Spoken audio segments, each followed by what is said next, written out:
Let's not talk about porking of the moms and the sisters, because we only have one rule on this team. What is that rule, Twiggy? ELE. That's right, ELE. What does ELE stand for?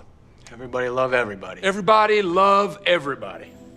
Right there up on the wall. Got that, Monix? Nope. Hey, I got a ring up here, too. Mine says love. Think about that. Everybody love everybody! Come on!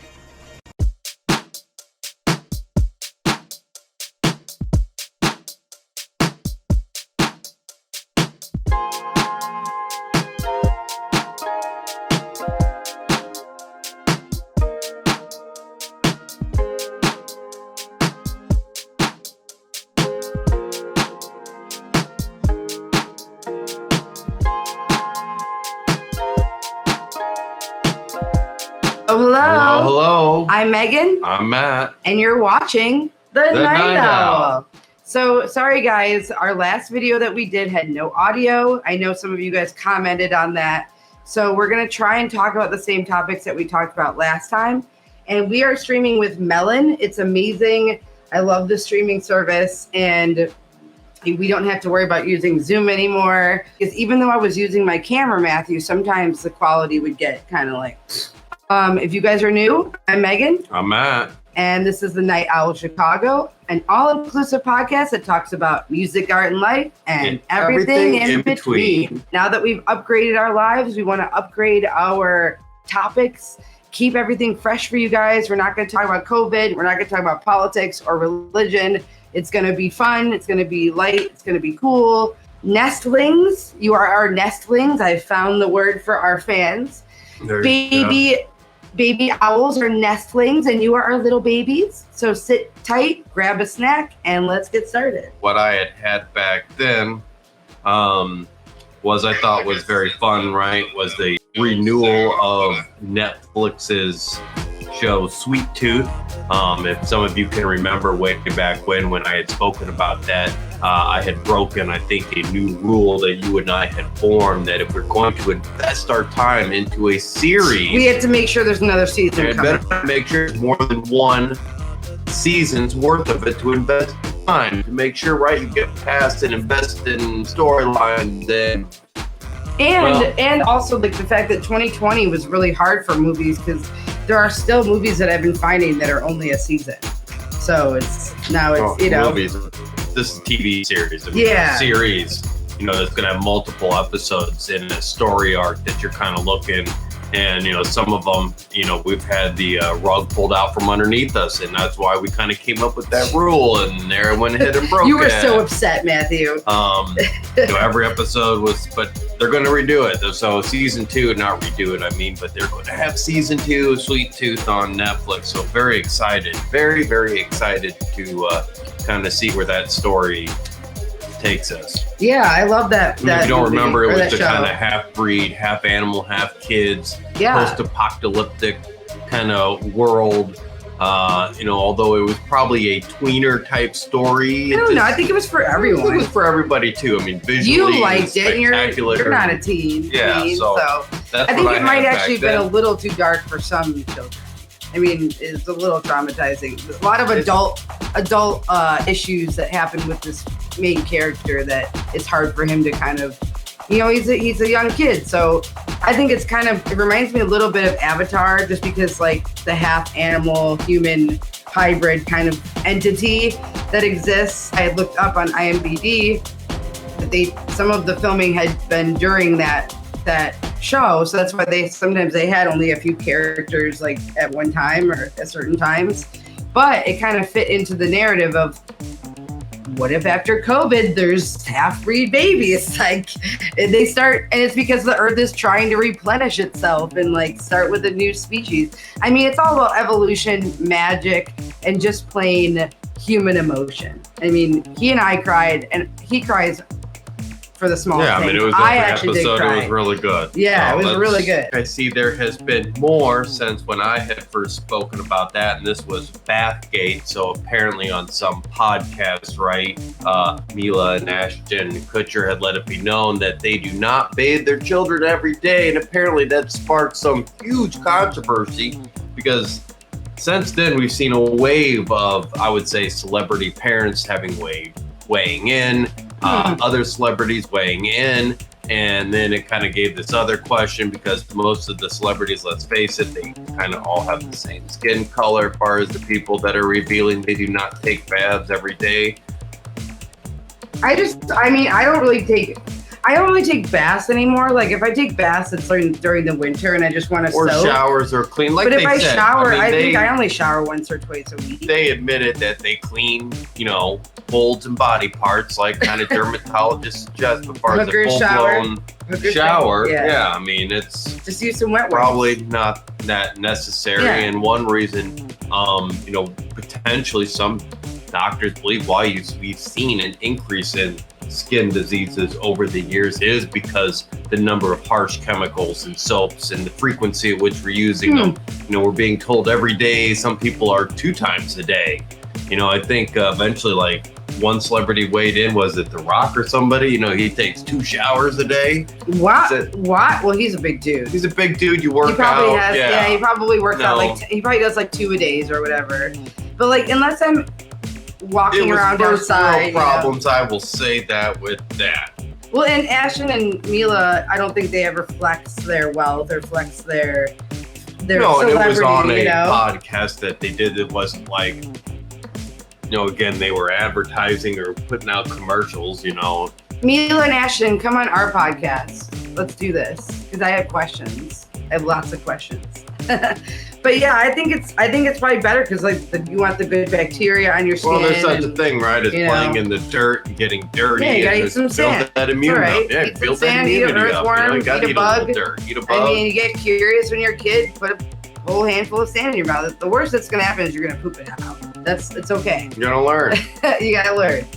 Well, I have a story, and it is actually an LGBTQ based story, and it has to do with the Olympics as well. So, like I said it before, a lot of our analytics on our YouTube, yes, we are on YouTube. These videos, live streaming on Facebook is just all raw, unedited. But on our YouTube channel, we do. I edit everything and I add graphics or trailers or video or whatever the video needs. And I notice on our analytics that LGBTQ and BLM and a lot of society-based topics are really popular. And we also now have almost 400 subscribers on YouTube, which is great. So thank you guys, especially the people that have already been listening to us for a year and you've just been tuning in. Or if you're new, great. Subscribe to us, follow us, because we do this every Friday. Every Friday. We're here for you guys.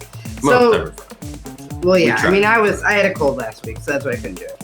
But this one is SB Nation, and this is basically about these 2 Olympic medalists that confirm their love with this cute casual photo.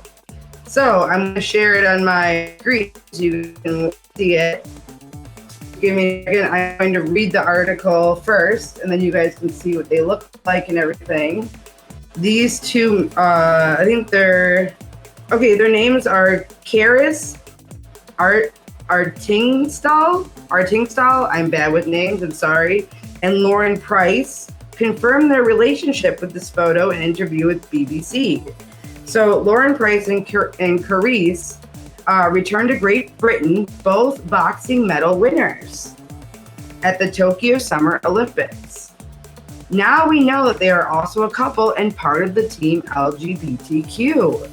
On August 9th, the day after the end of the Summer Games, Artingstall posted a picture on Instagram of the 2 of them holding their medals, arms wrapped around another, with a caption about their home. So this is the quote that she said. "Who would have thought that when we bought our first house together a couple of months ago, we'd be bringing back 2 Olympic medals to it, she wrote. On the same day, BBC released an interview with Price in which she talked about their relationship at their home. We trained together, we lived together, Price said.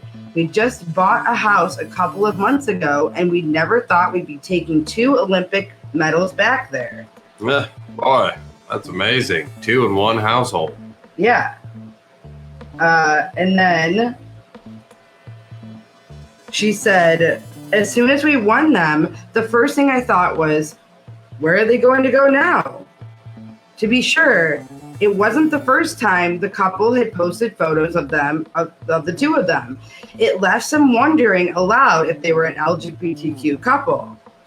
Some of the images looked like 2 teammates ready for the Olympics.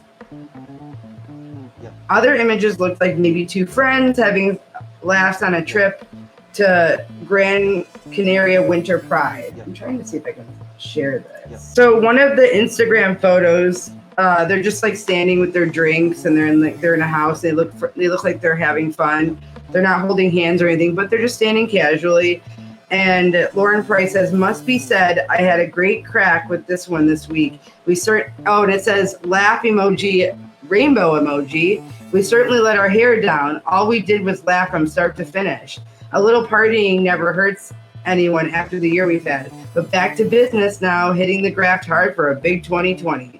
Either way, it's been hard to say whether they were clearly out or not, as either of them have ever mentioned dating or owning a home together. Regardless, we now have got 2 more amazing medal-winning athletes to cheer for. Price won gold in Tokyo in the 69 to 75 kilogram category, while Ardenzal won bronze in the 54 to 57 kilogram weight class. Ardenzal serves in the British Army, and both have said that they hope to compete in the 2024 Paris Summer Olympic Games. So I guess that's where the next one's going to be, is it's going to be in Paris, right? So 2024. So if you guys click on the link in there, you'll be able to see their photos. But I mean, at the same time, I mean, I don't use rainbow emojis. I can because I am in the LGBTQ community, but you could still use it just to use it, right? Sometimes emojis are just cool looking and you just want to use them just for added flair. But I mean, it also, like, does it matter if they're out or if they're a couple, or if they're out there hustling, they're out there, they're athletes, they're professional athletes. They do what most people can't do. So whether they want people to know that they're out or a couple or not a couple or just gay or living in a house, who cares? Like, it's great that they are. I'm very happy and I'm glad that they've had tons of support because, like I said, it's 2021. Like, gender's fluid, sexuality's fluid. I mean, Demi Lovato thinks she might be identifying as trans, and she was identifying as non-binary. So, like, who are we to judge people, right? Who are we to say that you aren't what you think you are, identify as? So I thought that was a great story, though, because I do love, you talked about the football player that came out and he didn't do it for himself. He did do it for, or he did it for himself, but he also wanted people to be aware of the fact that, like, we should love everybody. We should be accepting of everybody. And we should look at people as humans, not just what they do, what car they drive, what clothes they wear, just who they are inside, their personality and their morals. Definitely morals, you guys. Don't have bad morals. I need to look up the one thing, but just that apparently, like I just said, we're things are getting kind of canceled, and everything's getting canceled now. I'm pretty sure Riot Fest was still happening, but maybe I'm wrong. Lollapalooza did happen, and that was a shit show.